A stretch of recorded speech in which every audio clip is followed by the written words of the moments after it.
दोस्तों नमस्कार, आप सभी का हमारे यूट्यूब चैनल पर स्वागत है। तो हमारे यूट्यूब चैनल पर क्लास 12th की बायोलॉजी चल रही थी। इसके अंतर्गत हम लोगों ने 8वां चैप्टर स्टार्ट कर दिया था, जो आपका था मानव स्वास्थ्य तथा रोग। ठीक, तो ये चैप्टर का आज जो टॉपिक होने वाला है बहुत ही इंपॉर्टेंट टॉपिक वाला है। और आज जो आपका लेक्चर होना है लेक्चर नंबर 2 होने वाला है। तो इससे पहले अगर आप लोगों ने लेक्चर नंबर 1 को नहीं देखा तो उसे आप लोग जरूर जा करके देख लेना। उसका मैं अलग से प्लेलिस्ट बना दूंगा। और साथ ही में आज जैसे ही आपका चैप्टर कंप्लीट होगा आपको इसका नोट्स बिल्कुल फ्री में दे दिया जाएगा। क्लास 12 बायोलॉजी के हर एक चैप्टर का नोट्स आपको बिल्कुल फ्री में हमारे यूट्यूब चैनल पर दिया जा रहा है। तो अगर हमारे यूट्यूब चैनल पर आप लोग नए हैं तो आप लोग वीडियो को देखें, आपको समझ में आए तो आप लोग वीडियो को लाइक कर सकते हैं, चैनल को कर सकते हैं सब्सक्राइब। क्योंकि हमारे यूट्यूब चैनल पर आप लोगों को क्लास 12 की बायोलॉजी के सभी चैप्टर के नोट्स दिए जा रहे हैं। और साथ ही में आपको हर एक चैप्टर का आपको जो क्लासेस हैं वो सभी चैप्टर की दी जा रही हैं। आपको नवंबर तक क्लास 12 बायोलॉजी का कोर्स पूरी तरीके से समाप्त करा दिया जाएगा, उसमें भी कोई भी डाउट नहीं रहेगा। आप लोग देखिएगा, ठीक। तो चलिए दोस्तों वीडियो को शुरू करते हैं बिना टाइम को वेस्ट करते हुए। तो आज का जो हमारा टॉपिक होने वाला बहुत ही इंपॉर्टेंट होने वाला है, क्योंकि आज के जो टॉपिक होने वाला है उसमें दो हम लोग महत्वपूर्ण चीज़ों को पढ़ने वाले हैं। तो सबसे पहले मैं आपको पहला जो लेक्चर था उसके अंतर्गत हम लोगों ने कुछ चीज़ों को पढ़ी थी, उसको समझ लेते हैं। तो सबसे पहले हम लोगों ने जो पहला लेक्चर था उसमें सबसे पहले हमने रोग के बारे में समझा था, स्वास्थ्य के बारे में समझा था, दोनों को डिफिनेशन को देखी थी, रोगों के प्रकार के बारे में डिस्कस किया था। तो जो रोगों को प्रकार होते हैं उनको दो भागों में हम लोगों ने डिवाइड किया था, जिसमें पहला प्रकार था आपका जन्मजात रोग। ठीक, तो जन्मजात रोग को हम लोगों ने पूरी तरीके से समाप्त कर दिया था। जन्मजात रोग वही होते हैं वो क्या जो जन्म से ही उत्पन्न होते हैं। यानी कहने का मतलब ये है कि जन्म होते ही जो रोग पहले से शरीर में होते हैं उसे हम लोग जन्मजात रोग कहते हैं। और जो जन्म के बाद शरीर में रोग उत्पन्न होते हैं उसे हम लोग उपार्जित रोग कहते हैं। तो उस रोग को आज की वीडियो हम लोग को डिस्कस करना है, ठीक। तो जो हमारा जन्मजात रोग था इसे पूरी तरीके से हम लोगों ने समाप्त कर दिया था। ये 3 पॉइंट थे, तीनों पॉइंट को अच्छे तरीके से क्लियर कर दिया था।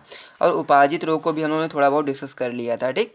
तो उपार्जित रोग क्या होता है? वही रोग जो क्या करते हैं शरीर में जन्म के बाद उत्पन्न होते हैं। यानी कहने का मतलब ये है कि जैसे मान लीजिए कोई भी बच्चा जन्म लेता है तो जन्म होने के बाद में जब उसके शरीर में कोई भी रोग उत्पन्न होता है तो उसे हम लोग उपार्जित रोग कहते हैं, ठीक। तो इसकी डिफिनेशन इस प्रकार से हो सकती है कि ये रोग जन्म से नहीं होते परंतु जन्म के बाद किसी कारणवश हो जाते हैं, तो उसे हम लोग क्या कहते हैं? उपार्जित रोग कहते हैं। तो जो उपार्जित रोग होता है उसको हम लोगों ने दो भागों में डिवाइड किया है, जिसमें आपका पहला भाग होता है संक्रामक या फिर संचरणीय रोग। इसको हम लोग पूरी तरीके से समझेंगे, इसके जितने भी प्रकार होते हैं उन सभी प्रकारों को समझेंगे। उसके बाद फिर जो आपका दूसरा प्रकार होता है वो आपका होता है असंक्रामक या फिर असंचरणीय रोग। तो इसको भी हम लोग पूरी तरीके से समाप्त करेंगे। यानी कहने का मतलब ये है कि इन दोनों टॉपिक को हम लोग आज के वीडियो में पूरी तरीके से समाप्त करने वाले हैं। और सभी टॉपिक्स को हर एक तरीके से समाप्त करेंगे कि ताकि आपके बोर्ड एग्जाम में जब भी आप लोग एग्जाम देने जाएँ तो आप लोग को ऐसा ना लगे कोई भी टॉपिक आपका छूटा है। तो अगर आपको ऐसा लगता है कि कोई टॉपिक आपका रह गया है तो आप लोग कमेंट कर सकते हैं, ठीक। तो चलो तो बिना टाइम को वेस्ट करते वीडियो को शुरू करते हैं। अगर आपको वीडियो पसंद आए तो वीडियो कर देना लाइक और चैनल को कर देना सब्सक्राइब। तो जो हमारा था संक्रामक या फिर संचरणीय रोग, वो ऐसे रोग जो एक व्यक्ति से दूसरे व्यक्ति में फैलते हैं। यानी कहने का मतलब ये है कि जो एक व्यक्ति से दूसरे व्यक्ति में रोग फैल जाते हैं उसे हम लोग संक्रामक रोग कहते हैं। जैसे कि आप लोगों ने देखा होगा कोरोना को, तो कोरोना क्या हो रहा था कि एक व्यक्ति से दूसरे व्यक्ति में फैल रहा था, तो वह संक्रामक रोग का उदाहरण हो सकता है, ठीक। एग्जाम्पल के रूप में आप लोग मलेरिया टाइफाइड को देख सकते हैं जो आपका संक्रामक रोग का उदाहरण है, ठीक। तो जो संक्रामक रोग होता है वो आपका दो प्रकार का होता है, एक होता है संसर्गज रोग और एक होता है आपका असंसर्गज रोग, ठीक। तो यानी कि मतलब दो प्रकार का होता है, तो दोनों प्रकार को हम लोग को डिस्कस करना है। तो सबसे पहले हम लोग देखेंगे संसर्गज रोग किस प्रकार से होता है उसे समझेंगे। तो ऐसे रोग जो शरीर के संपर्क से फैलते हैं। यानी कहने का मतलब ये है कि जब दो शरीर आपस में संपर्क करते हैं तो जो पहले शरीर में जो रोग होता है वो दूसरे शरीर में हो जाता है, तो उसे हम लोग कहते हैं संसर्गज रोग, ठीक। तो यही चीज़ यहाँ पर लिखेंगे हम लोग, ऐसे रोग जो शरीर के संपर्क से फैलते हैं उसे संसर्गज रोग कहते हैं। एग्जाम्पल के रूप में हम लोग देख सकते हैं दाद, चेचक, खसरा, कुष्ठ रोग, ये सब कैसे थे? संसर्गज रोग। यानी कि अगर शरीर से शरीर स्पर्श करेगा और मान लीजिए रोग पहले से, मान लीजिए कुष्ठ रोग किसी व्यक्ति को है तो दूसरे व्यक्ति अगर उसके समझ आता है, उसके संपर्क में आता है उसका शरीर, तो उसको भी ये रोग हो सकता है, ठीक। फिर हम लोग दूसरा प्रकार की बात करें जो संक्रामक रोग का होता है वो होता है असंसर्गज रोग। तो ये असंसर्गज रोग क्या होता है इसको समझिए। ऐसे रोग जो भौतिक कारकों यानी भौतिक कारकों यानी कि जो बाहर से जो कारक होते हैं, जैसे हवा हो गया, पानी हो गया, भोजन हो गया, और वो आंखों के द्वारा फैलते हैं, उसे हम लोग असंसर्गज रोग कहते हैं। यानी कहने मतलब ये है कि हवा के माध्यम से जो रोग फैलता है, और या फिर कह सकते हैं पानी के माध्यम से बहुत सारे रोग फैलते हैं, भोजन के माध्यम से बहुत सारे रोग फैलते हैं, तो कैसे होते हैं? असंसर्गज रोग होते हैं। यानी कहने मतलब ये है कि ये शरीर से नहीं फैलते, शरीर के संपर्क में आने से नहीं फैलते हैं। उदाहरण के रूप में आप लोग यहाँ पर देख सकते हैं हैजा, मलेरिया, प्लेग और हिपेटाइटिस, ठीक। तो भोजन, जैसे मान लीजिए यहाँ पर भोजन है तो भोजन मान लीजिए बासी हुआ भोजन कर लिया या फिर कोई भी रखा हुआ भोजन कर लिया तो उससे भी बहुत सारे रोग हो जाते हैं, हैजा वगैरह। तो यही सारी चीज़ें आपको बतानी थी। तो ये हो गया आपका संक्रामक या फिर संचरणीय रोग के प्रकारों के बारे में। यानी कि हम लोगों ने अभी तक क्या समझ लिया, संक्रामक रोग क्या होता है और उसके प्रकार कितने होते हैं, उन सभी प्रकारों को अच्छे तरीके से डिस्कस कर लिया। अब हम लोग बढ़ेंगे दूसरे प्रकार की ओर, जो आपका उपार्जित रोग का दूसरा प्रकार होता है वो आपका क्या होता है, वो आपका होता है असंक्रामक या फिर असंचरणीय रोग। तो इसके 7 प्रकार होते हैं, 7 प्रकारों को हम लोग समझेंगे। तो सबसे पहले हम लोग इसकी परिभाषा को देख लेते हैं, यानी कि असंक्रामक या फिर असंचरणीय रोग की परिभाषा किस प्रकार से हो सकती है। तो ऐसे रोग जो एक व्यक्ति से दूसरे व्यक्ति में नहीं फैलते, यानी कहने का मतलब ये था, अभी जो पहला रोग हम लोगों ने पढ़ा वो कैसा था, संक्रामक रोग था। तो उसमें क्या हो रहा था, एक व्यक्ति से दूसरे व्यक्ति में रोग फैल रहा था। लेकिन जो ये दूसरा प्रकार का जो रोग होता है, उपार्जित रोग का दूसरा जो प्रकार होता है वो होता है असंक्रामक, यानी कि एक व्यक्ति से दूसरे व्यक्ति में जब रोग नहीं फैलता है तो उसे हम लोग क्या कहते हैं, असंक्रामक रोग कहते हैं। उदाहरण के रूप में आप लोग रतौंधी और कैंसर को देख सकते हैं। ठीक, तो अभी हम लोग सभी प्रकारों को समझेंगे कि जितने भी आपके असंक्रामक रोग के प्रकार होते हैं सभी प्रकारों को समझेंगे। तो असंक्रामक रोगों की बात करें हम लोग, तो असंक्रामक रोग के मुख्यतः 7 प्रकार होते हैं। ठीक, तो 7 प्रकारों को हम लोग आज ही की वीडियो में डिस्कस करेंगे। एक भी प्रकार आपका छूटेगा नहीं और हर एक प्रकार आपको अच्छे तरीके समझ में आ जाएगा। अगर 1-2 नंबर में आपके क्वेश्चन आता है बोर्ड एग्जाम में तो आप लोग आराम से करके भी आएंगे, अगर आप लोग वीडियो के साथ लगातार बने रहते हैं। ठीक, तो क्षय कारक रोग पहला प्रकार है आपका जो असंक्रामक रोग का है, क्षय कारक रोग। तो ये रोग महत्वपूर्ण अंगों के सही से कार्य न करने के कारण उत्पन्न होता है। यानी कहने का मतलब ये है कि बहुत सारे शरीर में हमारे महत्वपूर्ण अंग होते हैं और जब वो सही से कार्य नहीं करते हैं तो उनके कारण रोग उत्पन्न हो जाते हैं और इन रोगों को हम लोग कहते हैं क्षय कारक रोग। उदाहरण के रूप में आप लोग मिर्गी और हृदय रोग को देख सकते हैं।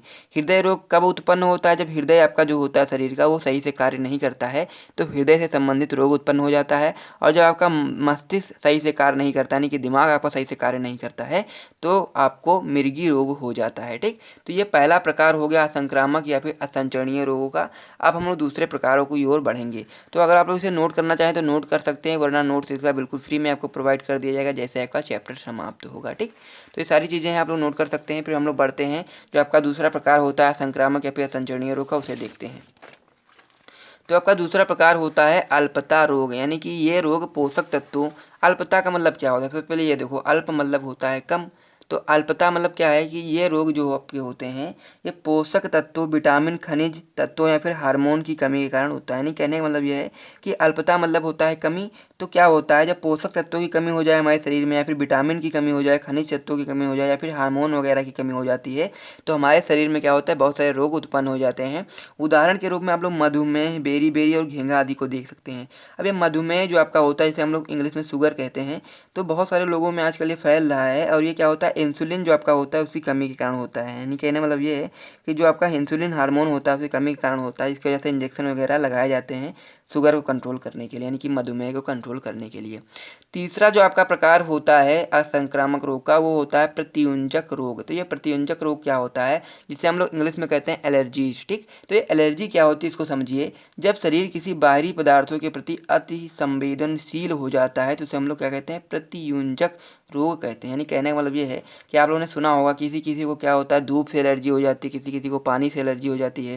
जैसे कि मान लीजिए किसी व्यक्ति में धूप से एलर्जी है तो जैसे वो धूप में जाता है तो उसके शरीर पर दाने वाने पड़ने लगते हैं, तो क्या होता है, एलर्जी होती है एक प्रकार की। तो बहुत सारी चीज़ों से हमारे शरीर में एलर्जी हो सकती है। तो यहीं पर ये चीज़ लिखी हुई है कि जब शरीर किसी बाहरी पदार्थों के क्या कर सकते हैं, अति संवेदनशील हो जाते हैं। कहने का मतलब ये है कि जब आपका शरीर किसी बाहरी पदार्थ से अति संवेदनशील हो जाएगा तो आपको प्रतियुंजक रोग हो जाएगा, या फिर कह सकते हैं इंग्लिश में एलर्जी हो जाएगा। ठीक, तो ये आपके हो गए 3 प्रकार असंक्रामक रोग या फिर असंचरणीय रोगों के। अब हम लोग बात करेंगे चौथा प्रकार कौन सा होता है। तो चौथा प्रकार आपका होता है कैंसर। ये आपका बहुत ही मोस्ट इंपॉर्टेंट है और इसको हम लोग आगे की वीडियो में और भी अच्छे तरीके से डिस्कस करेंगे, क्योंकि आपका वहाँ पे पूरी तरीके से टॉपिक है, तो हर एक चीज़ को हम लोग अच्छे तरीके से समझेंगे। तो यह ऊतकों के असमान वृद्धि के कारण होता है, कैंसर कहलाता है। यानी कहने का मतलब ये है कि जो हमारे शरीर होते हैं उनमें कोशिकाएँ होती हैं, कोशिकाओं से क्या बनता है, ऊतक बनता है। तो ऊतक जब क्या करते हैं, असमान वृद्धि करने लगते हैं। यानी कहने का मतलब ये है जब समान वृद्धि करते हैं तो सही रहता है, लेकिन जब हमारे ऊतक जो होते हैं असमान वृद्धि करने लगते हैं जिसके कारण हमारे शरीर में कैंसर रोग उत्पन्न हो जाता है। ठीक, तो ये आपका होगा चौथा प्रकार। पांचवा प्रकार की बात करें तो हमारा होता है मानसिक विकार, यानी कि जो आपका असंक्रामक या संचरणीय रोग होता है उसका पांचवा प्रकार होता है मानसिक विकार। ठीक, तो क्या होता है कि मानसिक तनाव के कारण उत्पन्न होने वाले रोगों को मानसिक विकार कहते हैं। यानी कहने का मतलब ये है कि जब हम लोग बहुत सारा स्ट्रेस लेते हैं तो उसकी वजह से भी बहुत सारे रोग उत्पन्न हो जाते हैं, तो उसे हम लोग मानसिक विकार कहते हैं। यानी मानसिक तनाव के कारण उत्पन्न होने वाले जो रोग होते हैं उसे हम लोग मानसिक विकार कहते हैं। उदाहरण के रूप में अवसाद, यानी कि कह सकते हैं अवसाद है, सिर दर्द है, पागलपन है, स्मृति का कमजोर यानी कह सकते हैं दिमाग का कमज़ोर हो जाना, याददाश्त से कमज़ोर हो जाना, पागलपन बढ़ जाना, सर में दर्द होना, ये सारी चीज़ें क्या है मानसिक विकार के लक्षण हैं, या फिर हम इसे उदाहरण भी कह सकते हैं। ठीक, जो आपका अगला प्रकार होता है यानी कि जो आपका असंक्रामक रोग का छठा प्रकार होता है वो आपका होता है वातावरणीय कारकों के कारण उत्पन्न रोग। ठीक, तो वातावरण में विभिन्न प्रकार के कारक होते हैं, जैसे कि मान लीजिए पराबैंगनी किरण हो गई, वायु प्रदूषक हो गए और ध्वनि आदि के कारण हमारे शरीर में भी बहुत सारे रोग उत्पन्न हो जाते हैं। जैसे गर्मी के मौसम में क्या होता है, शरीर में नमक की कमी हो जाना। ठीक, तो जैसे गर्मी के मौसम में जब अधिक धूप होती है तो पसीने के माध्यम से बहुत सारा पसीना निकलता है, जिसकी वजह से हमारे शरीर में क्या होता है, नमक की कमी हो जाती है। तो ये आपका जो होता है ये आपका वातावरणीय कारकों के कारण उत्पन्न रोग होता है। तभी तो हम लोग ग्लूकोज वगैरह को यूज करते हैं गर्मियों में, तो यही सारी चीज़ें इसी के लिए यूज किया जाता है। ठीक, फिर हम लोग लास्ट प्रकार की ओर बढ़े तो हमारा लास्ट प्रकार होता है संक्रामक रोग का, यानी कि सातवां प्रकार जो आपका होता है बुरी आदतों के कारण उत्पन्न जो रोग होते हैं उसे हम लोग सातवें प्रकार में रखेंगे। तो जैसे कि मान लीजिए धूम्रपान, गुटखा, तम्बाकू आदि मादक पदार्थों के सेवन से, या फिर कह सकते हैं असंतुलित जीवन शैली, यानी कि कहने का मतलब ये है कि कोई भी हमारे जीवन की जो निश्चित जीवन शैली नहीं है, हम कभी भी उठ जा रहे हैं, कभी भी खाना खा रहे हैं, कभी भी सो रहे हैं, कभी भी कुछ भी कर रहे हैं, तो वो क्या होता है असंतुलित जीवन शैली होती है। तो होता ये है कि जब हम लोग गुटखा, तम्बाकू, धूम्रपान आदि मादक पदार्थों का सेवन करते हैं और साथ ही में क्या करते हैं हमारे जो जीवन शैली वो असंतुलित होती है, तो उससे भी अनेक प्रकार के रोग उत्पन्न हो जाते हैं। उदाहरण के रूप में मोटापा, यकृत संबंधित रोग और मानसिक विकार, और जैसे गुटखा वगैरह खाते हैं तो उससे कैंसर वगैरह भी रोग उत्पन्न हो जाते हैं। तो इन सातों प्रकारों को हम लोगों ने अच्छे तरीके से समझ लिया है। अगर आपको वीडियो पसंद आए तो वीडियो को कर दें लाइक और चैनल को कर दें सब्सक्राइब। और जो आपका नेक्स्ट वीडियो होने वाला है बहुत ही अच्छा होने वाला है, क्योंकि हम लोग उसमें पढ़ने वाले हैं विषाणु जनित रोग के बारे में, और वो रोग आपके लिए बहुत ही ज़्यादा महत्वपूर्ण है। तो आप लोग उस वीडियो को बिल्कुल भी मिस मत करें, और वीडियो को अगर आपको पसंद आ रहा है तो वीडियो को लाइक करें, चैनल को कर दें सब्सक्राइब और अपने दोस्तों के साथ शेयर करें। ठीक, तो मिलते हैं नेक्स्ट वीडियो में, तब तक के लिए जय हिंद।